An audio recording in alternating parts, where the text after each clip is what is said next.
Both sides have claimed victory. Neither side has conceded any ground. So, is the Iran-Israel ceasefire destined to fail? Republicans are so sure it will hold, they've nominated President Trump for a Nobel Peace Prize. Is he a worthy recipient? That debate is coming up on CounterPoints with me, Melinda Nucifora.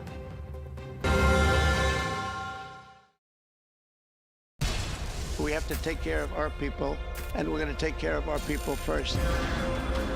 For in-depth analysis and all the latest developments across the globe, make sure you join us every weekday. President Trump is trying to negotiate a ceasefire.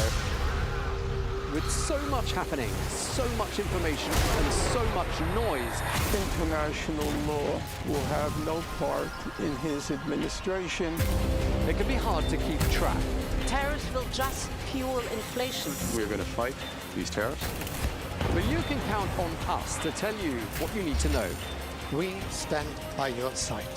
Join me, Tom Burgess-Wilson, for Global News Today, right here on Al Arabiya News. 12 days of fighting, upwards of 1,500 missiles fired and well over 1,000 drones. More than 960 people killed across 2 countries and an entire region on the brink of war. All for what?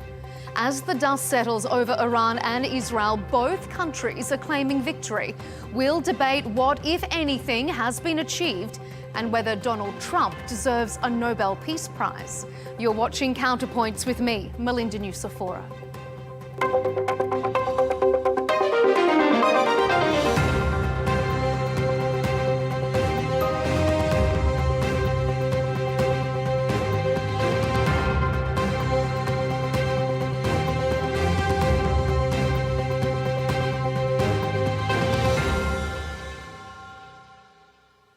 Israel and the US are sticking to their guns. They say Iran can never be allowed to have a nuclear weapon. Iran says its nuclear enrichment will never stop. So, after all the fighting, are we just back to where we started? Israeli Prime Minister Benjamin Netanyahu is on his way to the US next week to do a victory lap with President Trump. We're going to talk about a lot of things. We're going to talk about the great success we had. I mean, we had an incredible, in Iran, we had an incredible success, like really nobody's had in many, many years. That was a precision war strike. But what enduring foundations of peace have been achieved? Iran's nuclear facilities may be out of action for now, but for how long? Israel and the US have bombed themselves into a corner. Rather than forcing Iran to give up its nuclear ambitions, it's galvanised its resolve. Both sides have claimed victory. Neither side has conceded any ground. So is lasting peace a fantasy? Republicans are so sure the ceasefire will hold, they've again nominated President Donald Trump for a Nobel Peace Prize. On this episode of CounterPoints, we'll debate if the ceasefire is destined to fail, whether the 12-day war achieved any lasting results, and does President Trump deserve a Nobel Peace Prize? Well, let's bring in our guest to debate the status of the Israel-Iran ceasefire. Joining me is Cenk Uygur, the co-creator and host of the independent media outlet, the Young Turks, and Jake Wallis Simons, British author and Telegraph columnist, here joining us on CounterPoints. We thank both of you for your time. Well, that ceasefire between Iran and Israel got off to a pretty rocky start. But after some stern words from the US president, it appears to be holding. Some have criticised the pause as being forced upon these countries rather than them actively agreeing to it by themselves. And then there's the fact that both sides are claiming victory and both sides are refusing to concede any ground. So, Cenk, let me start with you. Is this ceasefire destined to fail? And if it does, who's to blame? Yeah, there's only one country that's making the decisions, with an asterisk now, and that's Israel. So Israel makes a decision to go to war. Israel makes a decision to go to a ceasefire. Israel makes a decision to tell America what to do, and we just follow along. The asterisk is that Donald Trump's kind of an interesting cat. So he really did get Netanyahu to back down from violating the ceasefire, because normally what would happen is you sign a ceasefire, Israel never listens to it. Ever, ever, ever, right? And they view a ceasefire as you stop firing, but we still keep obliterating you. So that's what they were on their way to doing when Trump put out that True Social post where he's like, turn your planes around. And I appreciated that. It was a rare, and I'm not a fan of Trump, but it's a rare moment where an American president actually spoke for America. So is it going to hold? It 100% depends on Israel. And by the way, on Iran, everybody can declare victory all they like. No, Iran got rocked, and they chose not to really counterstrike. I don't know if that's because they're a paper tiger or because they were showing restraint because they didn't want a full-out war. But no, Iran can declare victory all they like, but militarily, they got rocked. Jake, what do you make of that? Will the success or the failure of this truce rely on Israel? If Israel sticks to it, then this truce will remain. Well, I mean, I think the idea that Israel leads America by the nose is an idea with some quite unpleasant antecedents. Certainly, I don't believe it's true in this case, as we saw with Donald Trump imposing his ceasefire on Benjamin Netanyahu, apparently almost against his will. But certainly, I mean, Israel has the upper hand, as Cenk pointed out, militarily. Israel completely destroyed every semblance of Iranian resistance, quote unquote.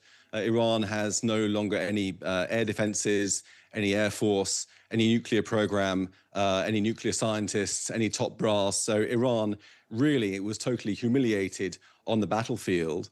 And I think Israel, was totally correct to act in self-defense. It could no longer tolerate such a threat from Iran that was building up to be an existential threat and had to take action. But the way in which it pulled back and allowed the ceasefire to take place and allow its victory to bed in, I think really speaks well of its desire for stability in the region, and that, of course, of President Donald Trump, who enforced it.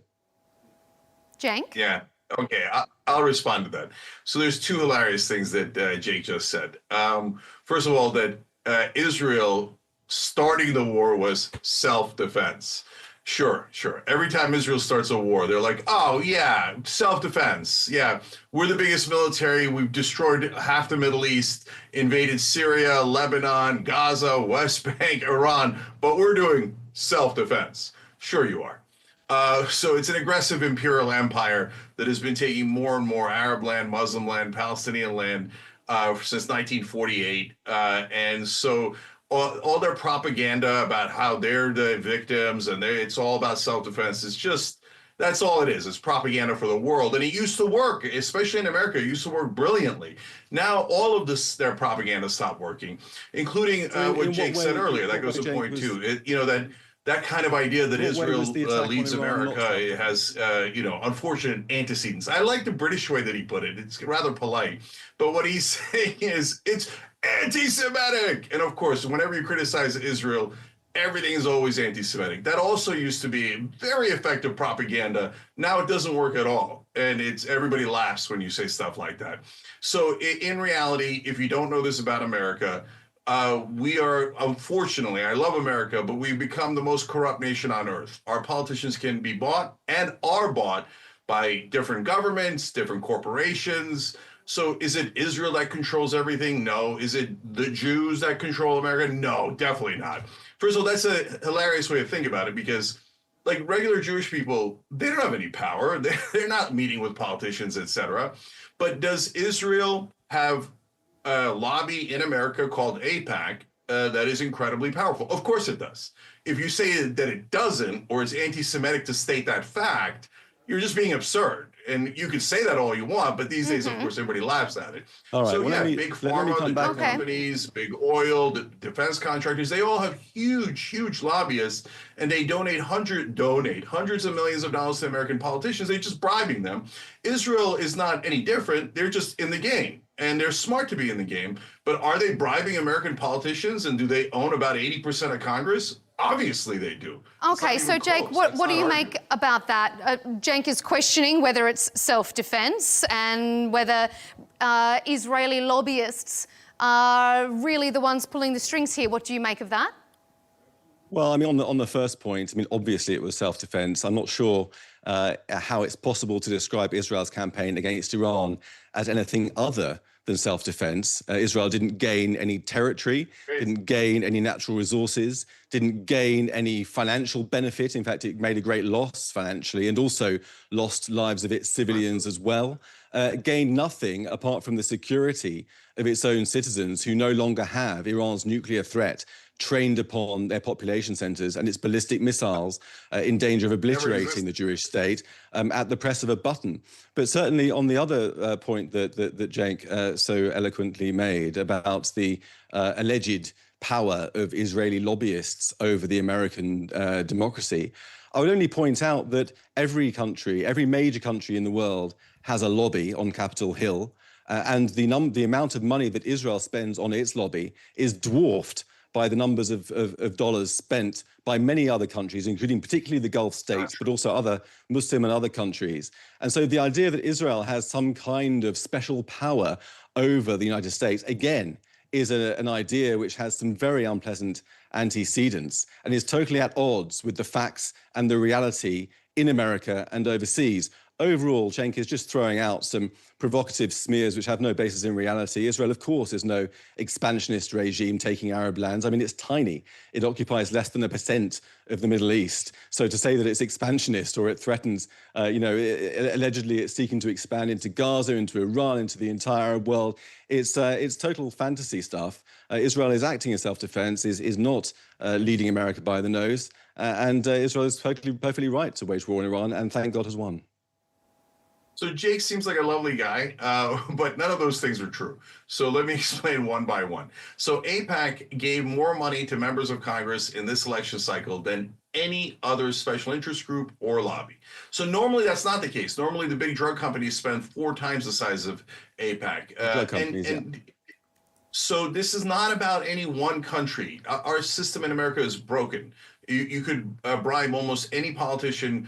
And yes, other governments are, one thing Jake said is true. Other governments have started to figure this out.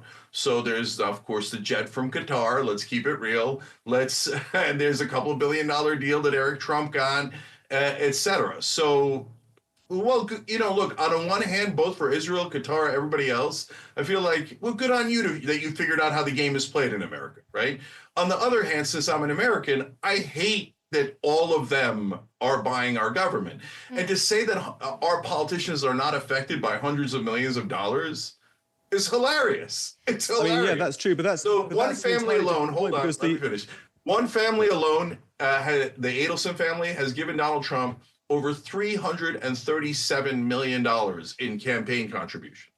So now the folks that want to protect Israel will tell you hilarious things like, it is anti-Semitic to point out that fact. They don't dispute that it's a fact. It's definitely a fact. And they say, but Donald Trump is not affected by money. Come on. And then American politicians overall, that our politicians are so morally pure that they wouldn't be affected by hundreds of millions of dollars that AIPAC spends. Who could possibly believe that? I want to ask you this. I want to ask Jake. Let me just do the other things he said. Super quick. So Israel does have something to gain from attacking Iran, and they definitely attacked Iran, and the whole world has eyes and ears. It's on video. We can see it. They started the war. Anyway, the reason for that is they want to isolate Gaza. So they destroyed Hamas, I get it. They destroyed Hezbollah, and then they attack Iran. So now no one can help the Palestinians militarily. So that way they could push them out of the Gaza. And they've said they're going to. And Smotrich has announced it, and their cabinet has voted on it. And they're very proud of their ethnic cleansing. And they say we should push out all these Palestinians. They're not even human anyway. I mean, that's how they treat them. All right, Jake, I'm going to give you the right to reply to that before I bring our debate back to the ceasefire. A huge chunk of Israel. I mean, those are facts. You could say the facts are anti-Semitic, but that's a one-trick pony. That doesn't work at all anymore. You actually have to come with counterfacts. Israel has taken more and more land in the West Bank, Gaza, and currently, as we speak, they're in southern Lebanon and they're in western Syria, and they start a war against Iran. So to argue that they're not the aggressive imperial empire is, again, hilarious. Okay, Jake, respond to that before I bring us back to the ceasefire. Well, I'm not sure which element of that cornucopia of piffle you wish me to respond to, but if you just stick with perhaps the lobbyist issue just for a moment, I mean, you're right, Cenk, that a lot of money does slosh around Capitol Hill, and a lot of people have deep pockets, and they're all spending it trying to further their own goals. That's how lobbyists work, and that's how the system works, whether it's right or wrong. I happen to agree with you to some extent that it's not a particularly good, healthy indication for democracy. But you brought up the subject by singling out Israel as the country that's drawing America around by the nose, telling America what to do. I pointed out that lobbyists take place across the board, and that seemed to dilute your position somewhat. And I mean, it's very, very clear that Donald Trump is not under the control of anybody. I mean, when he went to the aid of Israel and the Jewish people to bomb Fordo just a couple of weeks ago now, he did so in spite of the heavy lobbying from within his own side, from the MAGA Republicans. You know, they hold a lot of sway. I mean, his own director of national intelligence was against it. Tucker Carlson was against it. Many key MAGA supporters were against it. Donald Trump faced them down because he came to the conclusion that this was in the interests of the American people, of the Israeli democracy, the sole democracy in the Middle East, and of peace for the world. And so far, I have to say that the Iranian threat has been neutered. Iran has been humiliated, and its resources have been decimated. That's only got to be a good thing for the region and the world, given the fact that Iran has long been the head of the octopus of all the terror that grips the region and even further afield here in Britain and the United States. Okay, Jake, let me turn us back specifically to the ceasefire just before we move on to our second section. I want to ask you, there's been no return to diplomacy since this ceasefire was declared about a week ago now. Isn't that a worrying sign for the success of a ceasefire? Is it any success if it doesn't take diplomacy then as the next step? I think that we need to look at the ceasefire in a practical way. Practically speaking, Israel is not going to attack Iran again unless the nuclear program is restarted, the ballistic missiles begin to be reproduced, and a threat begins to spread throughout the region, perhaps with the rearming or refinancing of Hezbollah, of Hamas, of the Houthis, of Kataib Hezbollah in Iraq and elsewhere. So Israel has no reason to attack Iran unless that threat begins to rear its ugly head again. From the point of view of the Iranians, they have no ability to attack Israel. They have very few ballistic missiles left. As Cenk and I agreed earlier, they've got barely any armed forces left, and what they will have will be totally destroyed if they were to try it again. And so I think that in terms of the structural pieces that hold this ceasefire together, we are likely to see a prolonged period of calm. In terms of diplomacy, of course, diplomacy would be the best option. The Iranians haven't come back to the table. I would like to see them come back to the table. There's no reason why the Iranians couldn't be embraced to some extent by the international community if they were to drop their genocidal ambitions against the Jews and become normalized. And everyone would like to see that.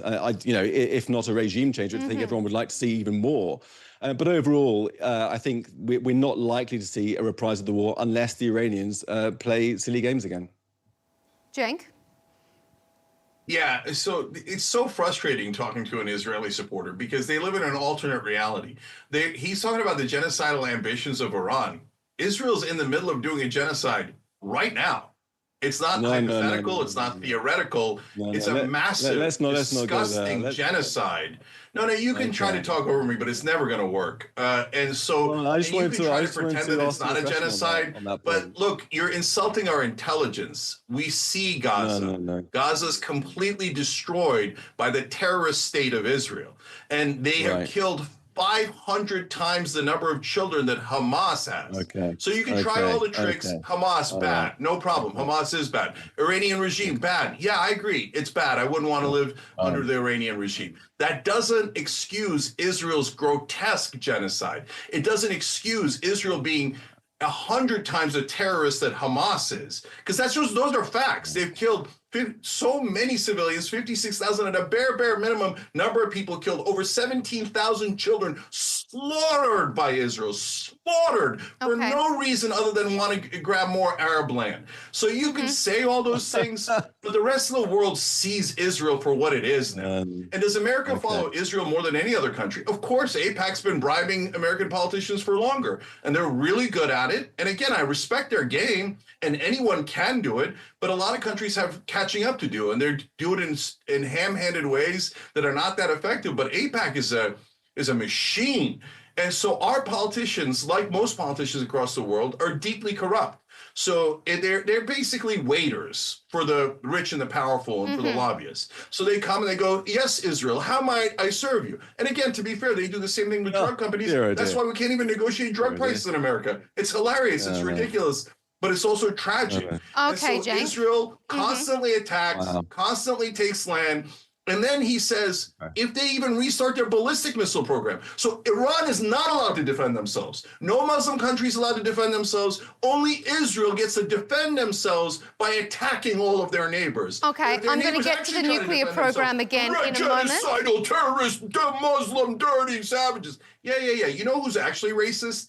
Israeli supporters who constantly frame Muslims as terrorists. That is deeply, deeply racist and has led to terrible results throughout the world because of Israeli propaganda that is bigoted against almost all Muslims. Okay, we're going to come to nuclear in a moment. Jake, I absolutely need to give you right of reply briefly before we move on. If you could just be quick. Well, it's respond kind to our of Cenk. Sure. I mean, Cenk, we haven't spoken before, and you seem like a nice guy. It's almost like sometimes I get the feeling that we could go out for a beer and we could end up agreeing, and then suddenly you pull out something. I'm like, wow, where did that come from? Like I speak for the world, and Israel's always shocked because they live in a different reality. In their reality, Cenk, just let Jake respond, Cenk, because we're going to need to move on, Cenk. So just let Jake respond. Cenk, you gave me a cute line about not talking over you, so why don't you try not talking over me?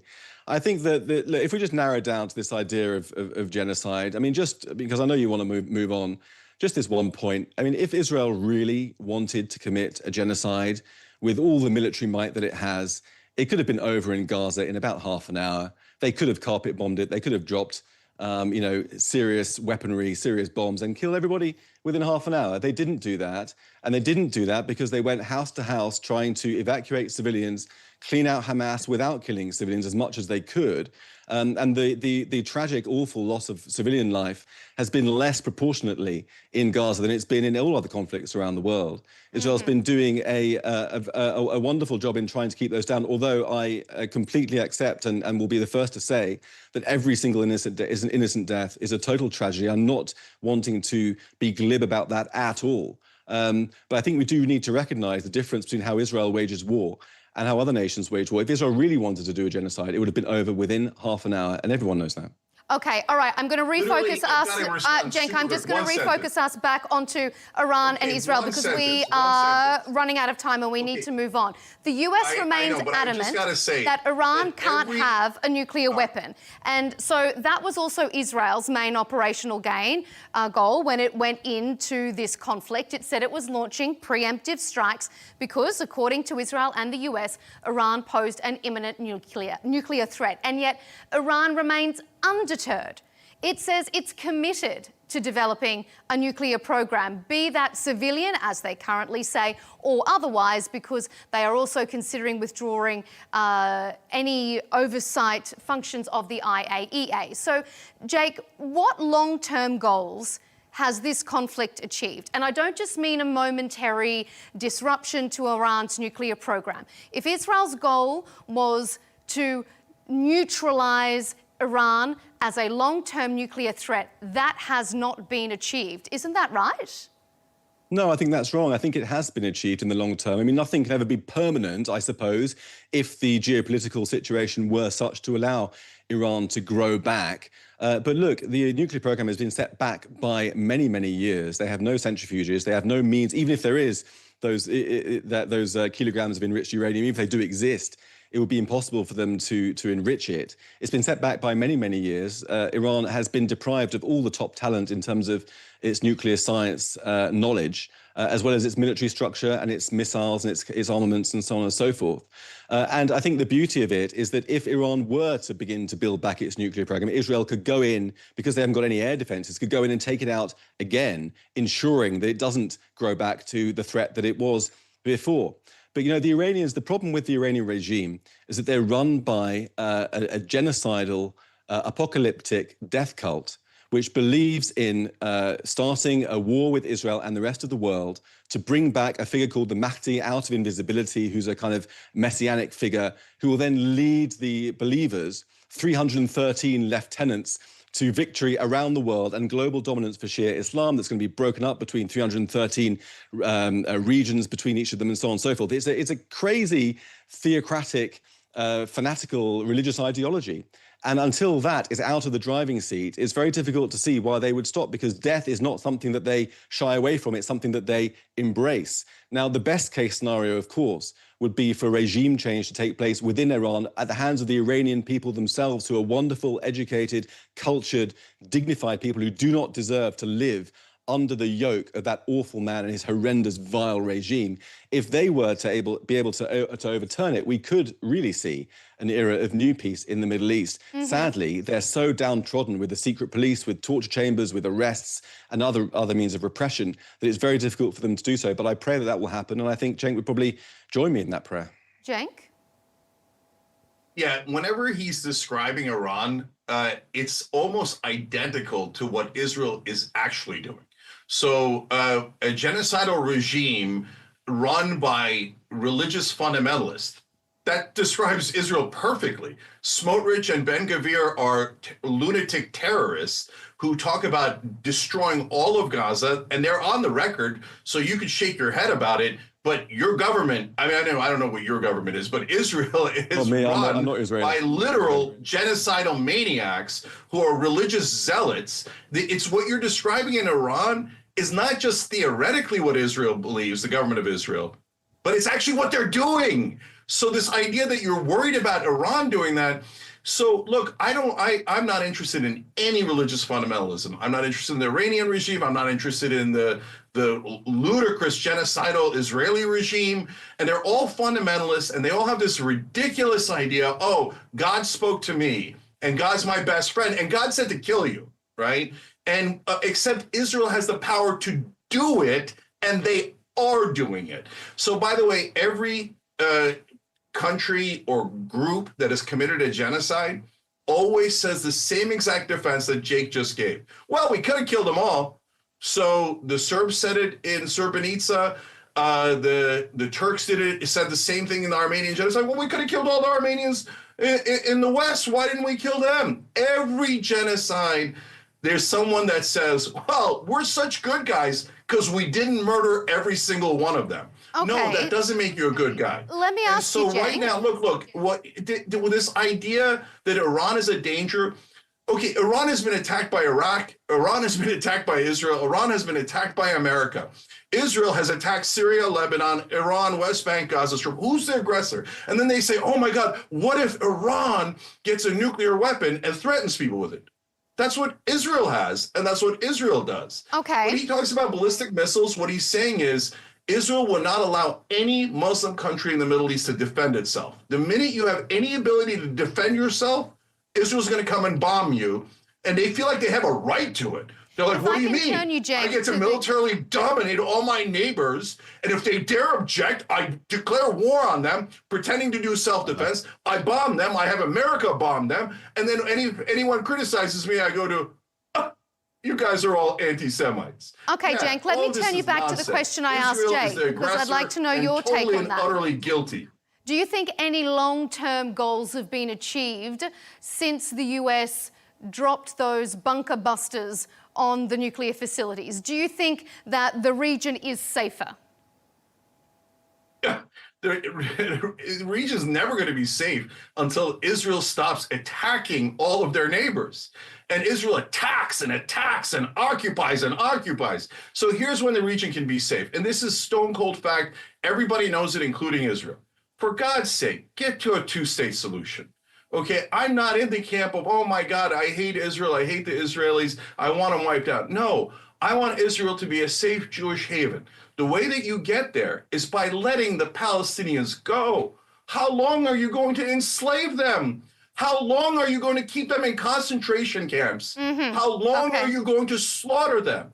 Do you not see that you have become what you most feared and despised? So this amazing movie, brave new film, is called Gaza, Journalists Under Fire. There's Holocaust survivors begging Israel to stop. Stop. What are you doing? You're doing the same thing that was done to us. So the number one threat to security in the Middle East has been now for decade after decade, Israel. Okay, So Jake, if your Israel response decides to do to what peace Cenk and a has been two-state saying? solution, then we will have peace. But if Israel decides war, then we're going to have perpetual war. Okay, Jake? Well, again, there's a lot to return to there. I suppose the first point I would make is about Cenk often has said that Israel is against Muslims. Is against the Muslim world, won't allow any other Muslim country to defend itself. I think it's worth bearing in mind that there are Muslim soldiers in the Israel Defense Forces. For example, Captain Ella, who is a very famous, the highest ranking female Muslim soldier in the IDF. Muslims were killed on October the 7th by Hamas. Muslims put their lives on the line to rescue their Jewish compatriots in Israel on October the 7th and supported them afterwards. And Muslims have spoken out on behalf of their Jewish compatriots in the Knesset, in the Israeli parliament. This isn't a country that's against Muslims. It has Muslims, very patriotic Muslims, fighting for Israel, representing Israel proudly, and I'm proud of them. Not that I'm Israeli, but just on behalf of Jews, I suppose. Israel is not against Muslims and isn't against other Muslim countries. It has alliances, for example, with the United Arab Emirates and with other key Muslim countries. It hasn't bombed any Muslim country unless they've attacked Israel or menaced Israel or been building up to attack Israel. The only reason Israel attacks is in self-defense, and that's very clear and historic, and it's a matter of fact. And so this idea that Israel is against Muslims is totally untrue. And just one more point I wanted just to add. I mean, there's lots to go out there, but just to pick out this point, I mean, Cenk, one thing I agree with you on is on your disparagement of Bezalel Smotrich and Itamar Ben-Gvir, both of whom are right-wing fanatics, far-right lunatics in Israel, and I hold no candle for them either. But it's a complete mistake to say that they in any way define Israeli democracy, Israeli society, or indeed the Israeli government. I would rather that they didn't have influence over Netanyahu and his government. But there are lots of ministers in the government. They're not the prime minister. They're pretty fringe. They don't hold important positions in the government. And although they exert some influence, certainly they don't characterize Israel as a country, Israel as a government. I mean, I don't know whether you've been to Israel or not, but if you go there, it's a very liberal place. It's the only place in the Middle East that has gay pride. It's the only place where Muslims and Jews can live side by side, and Christians, of course, live side by side and flourish. It's not without its tensions, of course, but it's a very pluralistic, wonderful democracy. And it would only be a wonderful thing if other countries in the region took up a similar approach, a secular democracy that had a religious faith and equality for women and minorities. That would be a wonderful future for the Middle East. What about this concept? Israel what about the idea of a two-state solution? I mean, those politicians are actively pushing against that. What do you think about the fact that now the Israeli government is saying that there is no discussion of a two-state solution at this stage off the table?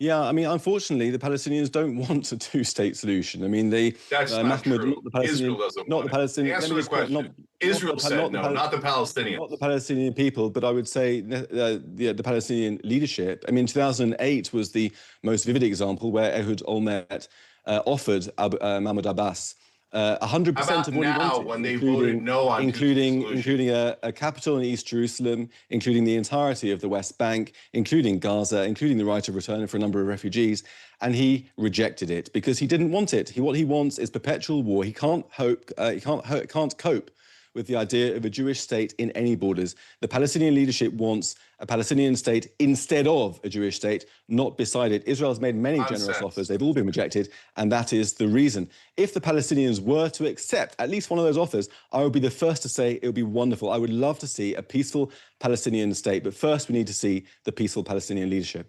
Cenk, don't you think disunity within the Palestinian administration, within the Palestinian cause, is part of the reason why a two-state solution has never been a viable option? No. So, first of all, again, when Jake speaks, I feel like it's 100% projection. So, who's blocking the peace deal now and two-state solution? Israel. That is inarguable. They voted to never allow a two-state solution. What part of that is After October complicated? the 7th. But every time an Israeli supporter is challenged with facts, they just reverse it. They go, "Oh yeah, Israel just voted to do that. It's the Palestinians' fault. They don't want peace." Nonsense. They're the ones in concentration camps. They're the ones who are getting slaughtered. They're the ones who just lost 17,000 children. They're literally dying for peace. And as you kill and kill and kill and kill, they go, "Oh, golly gee, I guess they don't want peace," as they drop bombs on children, child after child after child. Jesus, there's a stadium full of dead women and children, while Israel pretends to be innocent and say, "Oh, golly gee, we just love to give them peace." But oh, there's nobody we could talk to, wink. Meanwhile, they vote in their own cabinet. "No, we're never giving them peace. Never giving them two states. We want everything." Be honest, Jake. Be honest. Didn't Israel vote to never do a two-state solution? Well, I mean, as I've said, Israel has offered the Palestinians a complete two-state solution. Oh, you're going to go back to 100%. history. You're not going to answer the question. Answer the question about today. I am answering your question right now. They've offered the Palestinians 100% of a two-state solution. The Palestinians have repeatedly turned it down in favor of bloodshed. They're offering it now. And terror. Right now. They're offering it now, Jake. Don't lie. They're not offering it now. They're offering the exact opposite. Right now, after October the 7th, there's no way it's going to happen. There's no way it's going to happen. Not just because of October the 7th, but because of decades of Palestinian rejectionism, decades of occupation, brother. When are you going to get it through your head? The Palestinians are human. Stop teaching them and locking them up in your concentration camps. Palestinians are human. The Israelis are not the only humans on the planet. What was that line about talking over people? I can't remember. It's one that you said earlier. Yeah. The point I would just like to make was honestly, the idea that Palestinians can't govern themselves is a you're like a fire hose of anger. Idea. Come on. Okay. Yeah, okay. All right, Cenk. Let Jake finish, and then we're going to move on. Yeah, well, you and I know it's not a genocide. And the other point that I would like to raise, just briefly before I hand over, don't put words in my mouth, because you're defending a genocide. And by the way, the genocide defenders are going to wind up in a museum one day as part of an exhibit. I'm sure enable ethnic cleansing and genocide. I'm sure this stuff works very well for the ratings, but it's just not true, I'm afraid. There clearly isn't a genocide there. But the other point I just wanted to very briefly raise before I hand over is your repeated accusation that Israel is running concentration camps. Not only is that untrue, it's grossly offensive and provocative. Oh, are you offended? Needlessly provocative. Are you offended? To the memory of the 6 million Jews who perished in actual concentration camps and gas chambers during the Holocaust. Yeah. Now you can mock all you want. That was the past, brother. That's true. I don't find it particularly. I don't find it particularly Now you're the one amusing. doing it. And you're the one doing it. And I don't think that the Holocaust is something that could be appropriated for your own likes and clicks. There is no it's not about likes and clicks, brother.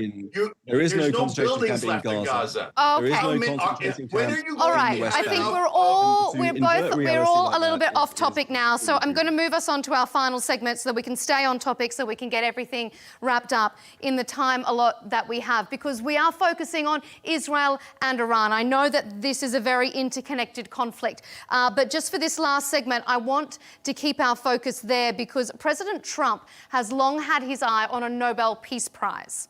He's criticised the Nobel Committee for awarding it to President Barack Obama in 2009. And in 2019, he said he deserved it for a lot of things if they gave it out fairly, which they don't, he said. Now, a Republican congressman has nominated the president once again for a peace prize for achieving the Iran-Israel ceasefire. Cenk, is President Trump chasing the Peace Prize just to match Obama? Is this a grudge he's held? Or do you think he genuinely believes that he deserves it, and does he deserve it? Well, right now he doesn't deserve anything.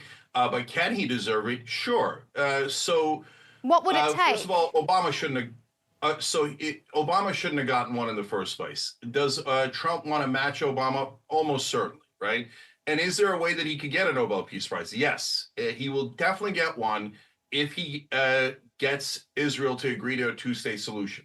And actually, it's not that hard. You just cut off their money, and then they'll come scrambling back. And by the way, you won't, and that's actually helping Israel because it stops enabling their worst instincts, and it would encourage them to go in a direction that would make them safer, and that would actually bring peace. But is he close to getting them to do a two-state solution? No, you just heard Jake. They say after October 7th. No, it was before October 7th. It was been for 58 straight years. They've been occupying.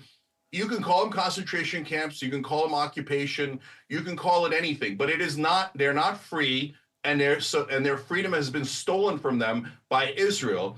And he talks about, oh, inside Israel, it's Shangri-La. We're so liberal inside Israel. Yeah, if you don't count the 5.5 million Palestinians you're keeping as your prisoners in this brutal racist occupation where you claim the Palestinians are the only people on earth who cannot govern themselves, who are so violent that they can't be trusted to run their own government, while Israel commits endless violence. So I'm just, look, there's two different worldviews that Jake and I have presented here. So how can you tell who's telling the truth? What's reality and what's the alternate reality? Easy. Just look at any picture or any video of Gaza. Look at the starving children, look at all the dead women and children, and then you tell me, does that look like a concentration camp where they're not allowed to leave and they're murdered over and over again and completely destroyed? Or does it look like the Shangri-La bliss that Jake described about how Israel is so moral and wonderful? All right, okay, Gaza, and you'll know what reality is. And who's telling you a whole bunch of gibberish to do propaganda on behalf of a different government. Gentlemen, I'm going to have to cut in. We're out of time, but we really appreciate all your diverse and very impassioned views here on Counterpoints. That's what we want to bring to our viewers, all sides of every story. Cenk Uygur, co-creator and host of the independent media outlet The Young Turks, and Jake Wallis Simons, British author and Telegraph columnist. Thanks for your time here on Al Arabiya English.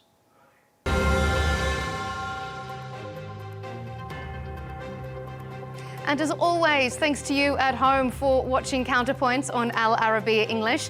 To catch our latest debates, our interviews and heated discussions like this one, avoid missing out by subscribing to our Al Arabiya English YouTube channel and follow us across our social media platforms. Thanks for your company. We'll see you next time.